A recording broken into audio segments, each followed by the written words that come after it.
Mpendwa mtazamaji, karibu katika mahojiano yetu maalum. Leo nimebahatika kukutana na Baba Padri ambaye atakwenda kujitambulisha yeye ni nani na atatueleza machache yanayohusiana na idara ya elimu Jimbo Katoliki la Musoma. Baba, tumsifu Yesu Kristo. Milele amina vero. Baba, watazamaji na wazazi ambao kwa wiki mbili zilizopita tumeshuhudia uzinduzi wa sera ya elimu Jimbo la Musoma. Tungependa kufahamu mawili matatu yaliyomo ndani ya sera hiyo na faida ambazo mzazi anakwenda kuzipata kupitia kwa mwanafunzi atakayekuwa katika shule zetu. Baba, karibu.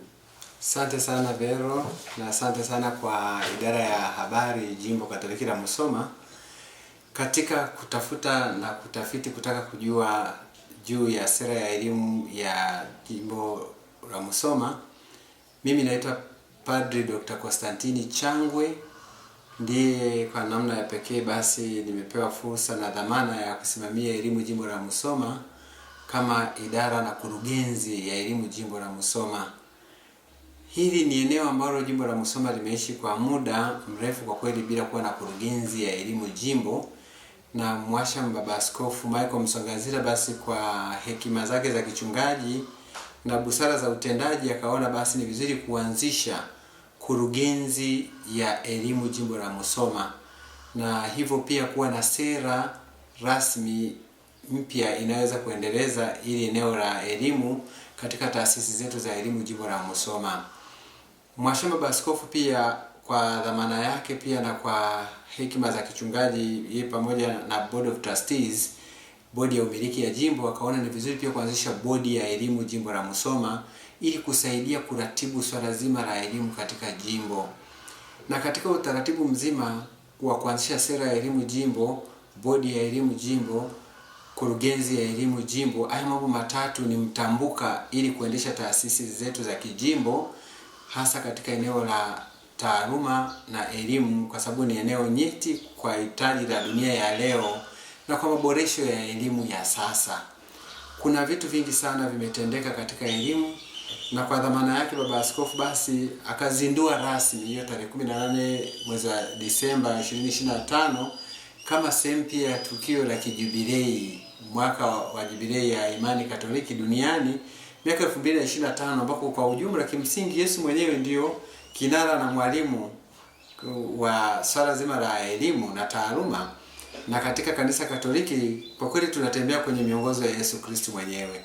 Kumbe ilikuwa ni wakati mwafaka na fursa kwa Baba Askofu kutoa maamuzi haya kwa busara zake za kichungaji kwamba tuwe na sera rasmi ambayo imepitiwa na kutafitiwa vizuri kwa kufuata utaratibu, tuwe na bodi rasmi ya wataaluma pamoja na watu wengine wanaweza kuweka pamoja masuala haya ya kitaaluma na elimu, lakini pia tuwe na kurugenzi rasmi ambayo taratibu mambo yote ya kielimu na kitaaluma katika taasisi zote za jimbo. Hivyo basi shukrani kwa kweli mwendea Baba Askofu kwa kukubali na kuidhinisha kwamba hili litendeke katika uongozi wake kama sehemu ya utume na uinjilishaji ndani ya kanisa Katoliki Jimbo la Musoma. Tungependa kufahamu ni vitu gani ambavyo vipo ndani ya sera hiyo ya jimbo ambavyo sisi wazazi na wanafunzi tunaenda kunufaika navyo. Kabla ya kwanza kuelezea sera hii ya elimu Jimbo la Musoma itamnufaishaje mlaji wa elimu leo na mtumiaji, tutambue kabisa kwamba katika enzi za mageuzi ya kidijitali ya sasa, akili bandia, artificial intelligence actually, na mabadiliko ya kitamaduni yanayoendelea kwenye jamii yetu leo, elimu imefika katika njia panda muhimu ambako shule za kanisa Katoliki na vyombo vya uinjilishaji na malezi ya utu wa binadamu vinapaswa kuongoza mageuzi haya kwa hekima na imani kubwa, kwa sababu ni mageuzi makubwa yanakuja. Dijitali inatawala sasa ulimwengu, na sasa tunatoa Gen Z, lakini sio tu kwamba Gen Z, hata jamii nzima inaenda kuathirika. Akili bandia zinaingia duniani. Sasa tunaongelea mambo ya artificial intelligence, tunaongelea mambo ya robotics, tunaongelea mambo ya digital science. Sasa katika mabadiliko haya, tamaduni zinabadilika, tamaduni zinaingiliwa, elimu imefika katika njia panda muhimu ambapo kanisa Katoliki kama mdau haliwezi kubaki nyuma bila kujitathmini. Kumbe sera hii ni zao la tathmini kwamba tutoke hapa twende wapi. Sera hii ni kioo cha kuonyesha kwamba kumbe tuamke tusogee upande huu. lakini tusogee upande huu bila kupoteza alama ya ukatoliki wetu, identity, uwepo wetu katika taasisi hizi na usimamizi wa taasisi hizi. Kumbuka kanisa Katoliki ndio mama na baba wa uanzishwaji wa elimu duniani. Katoliki ndio kila kitu, kwa maana kwamba wasomi wa kwanza na wataalamu wa kwanza kwenye sayansi ni wa Katoliki. Kumbe katika hili linatugusa moja kwa moja kwamba sisi ni wadau, na wadau hawawezi kubaki nyuma kutazama nini kinaendelea duniani na kukimbizana na wakati na kusimama bila kuyumba. Kumbe katika mtaguso mkuu wa pili wa Vatikano kuna document ya kanisa inaitwa Gravissimum Educationis, au umuhimu wa thamani ya elimu katika jamii, ya mwaka 1965. Ulisisitiza kuwa elimu inapaswa kukuza ukuaji wa mwili, akili na roho kwa uwiano. Mwili, akili na roho viwe na uwiano. Elimu yetu kanisa Katoliki lazima ibalance hivi vitu vitatu. Uweze ukasaidia mtoto kukomaa kiakili tu, lakini maadili sifuri, imani sifuri, maisha ya jamii sifuri, kujiwezesha na kujitegemea sifuri.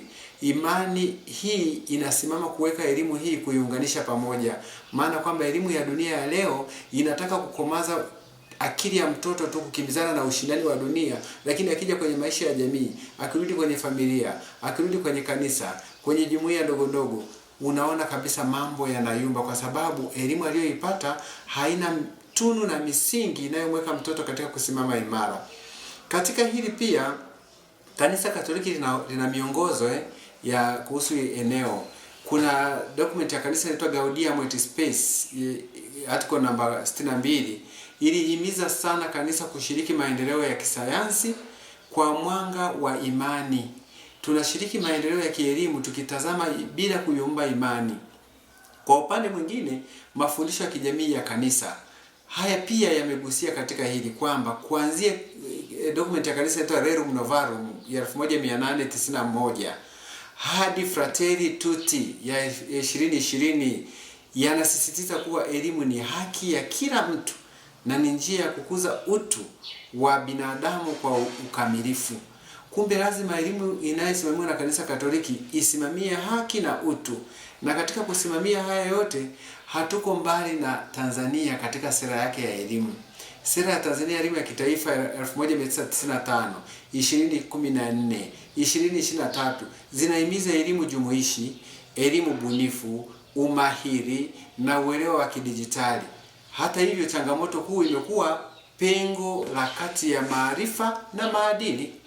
Pamoja na mitikisiko yote hii na kubadilisha hapa na hapa, weka viraka kule na kule, na kusimamia elimu kama taasisi, kanisa Katoliki likiungana na serikali ambayo pia inapewa dhamana na ndio mama wa usimamizi wa sera ya elimu Tanzania kama nchi, maarifa yanaongezeka lakini roho inapoa. Tunaposimamia elimu bila kuiangalia katika ukamilifu wake, tunatoa elimu, maarifa na maadili, utu unasimamiwa, lakini kuna pengo kubwa, ombwe kubwa la kuunganisha roho ili roho isipoe kwa dhamana ya maarifa au kwa dhamana ya akili na ujuzi. Taasisi za Kikatoliki zinaitwa leo kubuni, kusimama na kutembea na sera ya elimu ya kisasa inayokidhi mahitaji ya binadamu wa leo, sayansi, teknolojia, utu, maadili na ujuzi wa karne ya 2021. Hili ni swala mtambuka la sera hii mpya. Baba Padri, umetuelezea mengi sana kuhusiana na sera hii ambao umetupatia wigo mpana sana na tumefahamu vingi sana katika ufafanuzi uliotoa. Lakini ni kwa namna gani sasa jamii yetu hii ya jimbo letu la Musoma inavyokwenda kunufaika na sera hii? Manufaa muhimu ya sera hii katika jimbo la Musoma kwanza ni katika utawala. Shule zetu za kikanisa Katoliki zimekuwa zikikimbizana na fursa na nyakati na kutembea katika kuangalia katika zile tunasema kuna hatua tatu za elimu: maarifa katika jamii, yani cognitive wanasema, au affective, kumwangalia mwanadamu katika uhalisia wake, lakini pia utendaji, skills, mbinu za kuishi. Wana Musoma kwa kutumia sera hii, kwanza lazima tubadilishe nasema mindset, mtazamo.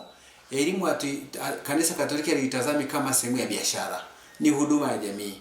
na ni huduma ya kiuinjilishaji, ni kazi ya uinjilishaji, si biashara na si swala la mtu binafsi, ni swala la jamii nzima ya Jimbo Katoliki la Musoma na viunga vyake na Wakristo na watu wengine wasio Wakristo, maana Kanisa Katoliki halitengi mtu kusoma kupata elimu.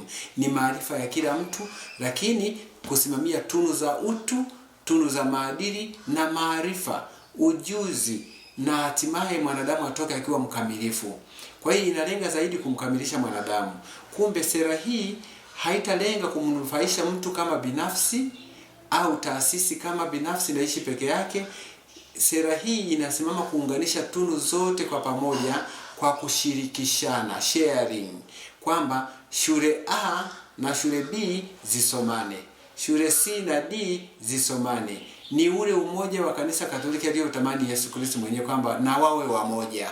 Yanayofanyika shule A yafanyike pia shule B, yanayofanyika shule C yafanyike pia shule D. Kwa hiyo huu umoja, mshikamano, kushare haya mawazo, kushirikishana vipaji, kushirikishana taaluma, uelewa, ubora, vyote visomane pamoja, kwa sababu mabadiliko ya kidijitali na ujumuishaji wa teknolojia unahitaji nguvu ya pamoja. Kumbe Jimbo la Musoma linataka wote wanufaike kwa pamoja. Isionekane shule A iko juu huko na shule X iko chini huko, na zote ziko chini ya baba mmoja na mlezi mmoja, mchungaji mmoja, watumishi wa aina moja. Nini kinaendelea kwenye shule za Kanisa Katoliki? Umoja ni nguvu. Hiyo ndio sera muhimu ya kusimamia, na hii sera inasimama imara kwenye hilo eneo. Pamoja na hilo, mkurugenzi mkuu wa sera ya elimu ya Jimbo la Musoma ni Baba Askofu mwenyewe. Katika kuisimamia mwenyewe na Board of Trustees, ile bodi ya utawala wa jimbo, wameteua kurugenzi sasa kuendesha haya mambo. Na kurugenzi ina mapadri, masista, walei kwenye taasisi zake huko, mashule moja moja huko, kusaidia kurugenzi kufanya kazi kwa urahisi na kwa utendaji zaidi. Kwa hiyo tutakuwa na watu wanaitwa on-site supervisor, wasimamizi waangalizi katika maeneo, ambao watakuwa ndio mashuhuda wa kusimamia ubora na elimu huko mashuleni, wakishirikiana na walimu wakuu na wakijibu moja kwa moja kwenye ofisi ya kurugenzi jimbo. Haitakuwa na utawala binafsi au malengo binafsi. Tumeshuhudia katika shule zetu zinakuwa na mameneja na wakuu wa shule. Je, kwa sera hii kuna mabadiliko ya umiliki wa shule zetu za kanisa? Mabadiliko yapo na ni makubwa, kwa maana hivi: hakutakuwa na mmiliki binafsi katika shule. Hakutakuwa na mtu anayesema hii shule ni ya kwangu, mimi ndio mwenye shule. Jimbo la Musoma ndio linamiliki shule, na wengine wote ni wasimamizi, na usimamizi wao ni kwa dhamana ya Baba Askofu, ambaye kikanuni ndiye msimamizi mkuu wa hizi shule. Na katika kusimamia hizi shule, wengine wote hawana mamlaka ya kiutawala, ila wana mamlaka ya kiutendaji, wakijibu moja kwa moja kwenye kurugenzi ya elimu jimbo, ambayo pia imeundiwa bodi inayosaidia kama ushauri mkuu, ili kumshauri Baba Askofu katika maamuzi ya mwisho kwa maboresho ya elimu jimbo.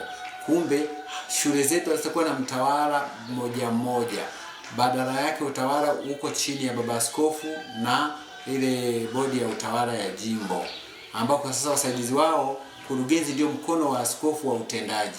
Wengine wote kwenye site ni wasimamizi wa kurugenzi, wasaidizi wa kurugenzi. Sera hii labda ina kiwango maalum cha ufaulu kwa shule zetu, tukiacha na kile kilichokuwepo? Hapana, kiwango kinaendelea kile kilichokuwepo, lakini kwa ubora zaidi. Kuna mambo muhimu 10 ya kusimamia hapa kwa kuangalia ubora zaidi. Labda niyataje tu kwa ufupi.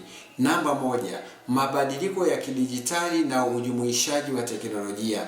Hii inaunda mazingira mazima ya kujifunza yanayounganisha teknolojia, ubunifu na utafiti wa kisayansi. Shule zetu zinapaswa kuelekea huko. Namba 2, usawa, ujumuishaji na upatikanaji wa elimu. Katika muktadha mzima wa usawa ni kuangalia jinsia, uwezo na hali ya kijamii. Yaani kila mmoja apate fursa sawa ya kujifunza. Shule zetu si kwa ajili ya matajiri tu.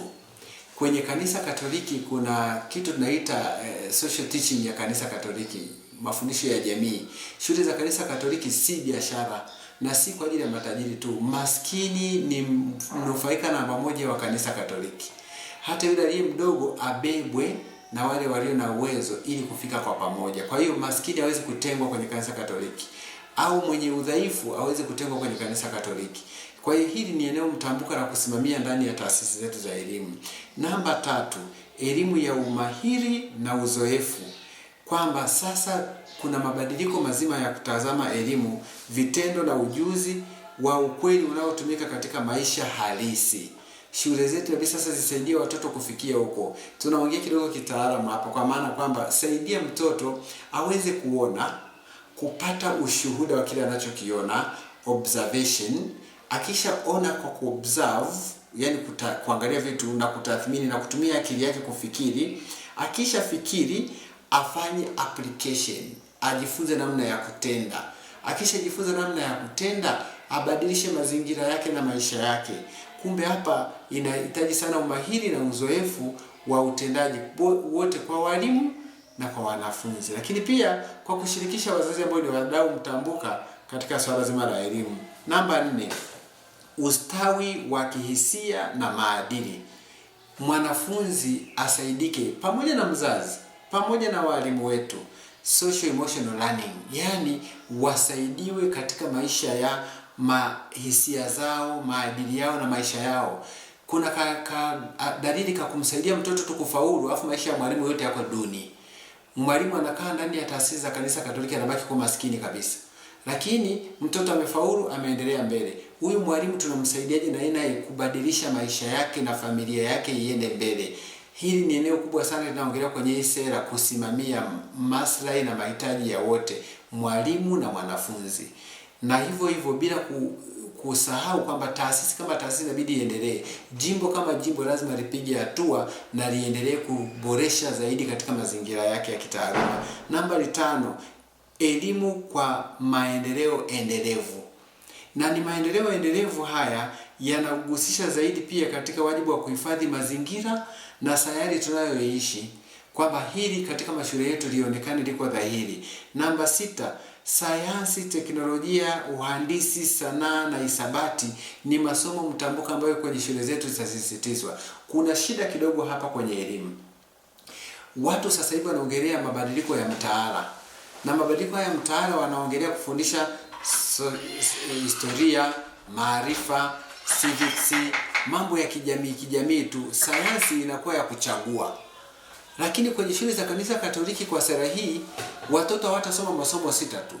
Mtoto achukue masomo 10 kuendelea, awe na wigo mpana wa kuelewa, maana akili ya mwanadamu kadri Mungu alivyotuumba hakuipunguza kwa kuipunguza kama anavyopunguza sauti ya TV.